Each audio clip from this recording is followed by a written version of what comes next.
शंखनी शिंपले, कधी चांदणी टिपूर तुझ्या डोळ्यात वाचले. कधी उतरला चंद्र तुझ्या माझ्या अंगणात, स्वप्न पाखरांचा थवा विसावला उजळीत.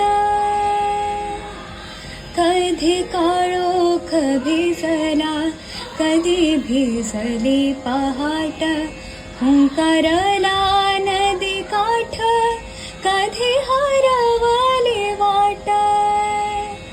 काळ्या पावसाची गाज, काळे भास गच्च दाट, कधी धुसर धुसर एक वादळ